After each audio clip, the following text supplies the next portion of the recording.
Hello everyone and welcome to another News Coolum video and another plug side chat. I thought I'd check in right now just to, give everybody a heads up if they're not already aware. But we're getting toward the end of March, the end of Q1 for 2019, and what that means is we're about to see the step down for the GM EV tax credit. The reason I bring that up is, if you are interested in a Bolt EV, it's something that you might want to consider. Hey, pick it up before April 1st, basically, in order to get the full $7,500 tax credit. This actually applies also to the Volt tax credit, which is also phasing out at the end of March. So it's a pretty big deal because you're actually going from 7,500 down to only $3,750. And right now there are 3,500 Bolt EVs that I could see in inventory, and about another 2,000 volts, which the Volt also has been discontinued. So that 2,000 number I don't think is going to get any bigger. If you are interested in one of those vehicles, you might want to go ahead and secure one. And the reason I say that is I do foresee a bit of a rush. Now, this particular time, it looks like GM did a better job of distribution than they did in December of 2018. And the reason I say that is, right, December is a big month to pick up EVs because if you're looking to get that federal tax credit, you don't wait very long for your refund. It's just a couple of months and you'll see the entire refund. Whereas if you buy now or in the middle of the year, right, you actually have to wait until the next year before you can actually see that tax credit on your returns. That's why December is a huge month for EV sales. In January, February, not so much. It sort of indicates how much the credit is really influencing the adoption of EVs and what, incentivizing people to pick them up. In this case, like I said, they've done a little bit better job of distribution, it looks like, because in December, it looked like at least a 2 or 3 to 1 ratio, of maybe even 4 to 1 ratio of Bolt EVs in California compared to everywhere else in the country, including other zero emission states in the country. Whereas when I did a search now, it looks like just about half of the Bolt EVs that are available in the United States are in California. I know California tends to be the largest EV market, but even still, I don't know with a car like the Bolt EV whether 50% of the total inventory being in California is warranted.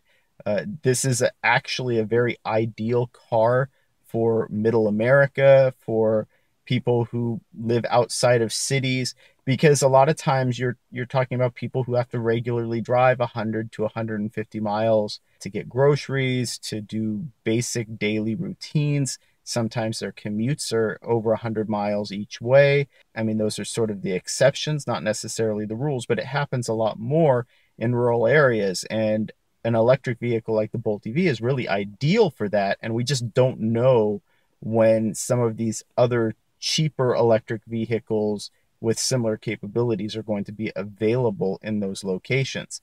As it stands, basically less than a week out from the step down in the credit, there is still a lot of inventory, but I wouldn't take that for granted. A lot of 27 Bolt EV owners have been talking about trading in their Bolt EVs for 2019. I won't lie, I've been tempted. If there were a good enough deal, it would be really hard to not trade up for a 2-year newer version.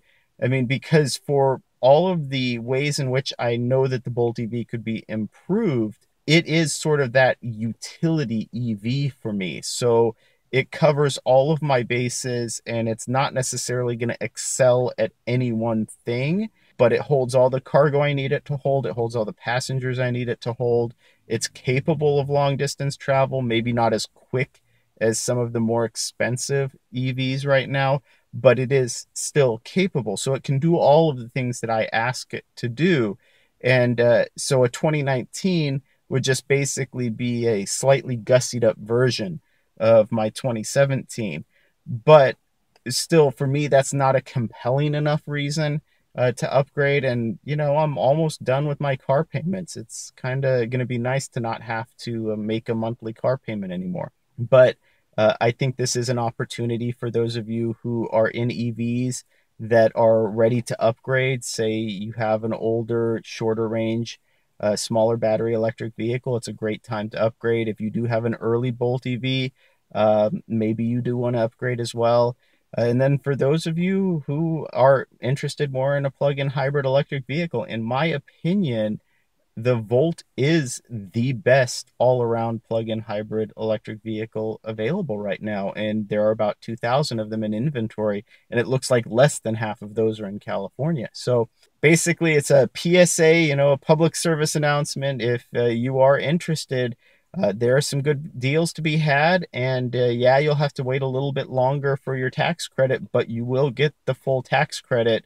And then, of course, full disclosure, we don't know, GM could do something with their MSRP after April because they are streamlining their supply. They're bringing a lot of parts production to the United States. They're making everything all in a very similar region, so you don't have to ship parts as far. I could easily see GM dropping $3,000 to $4,000 off the MSRP of the Bolt EV after April, which would more than compensate, or mostly compensate, I should say, for the halving of the federal tax credit. So that's just something else to keep in mind, that maybe it isn't as urgent to pick it up right away, but if you can take advantage of the full tax credit, and it will only be available for the next week, so it's worth considering.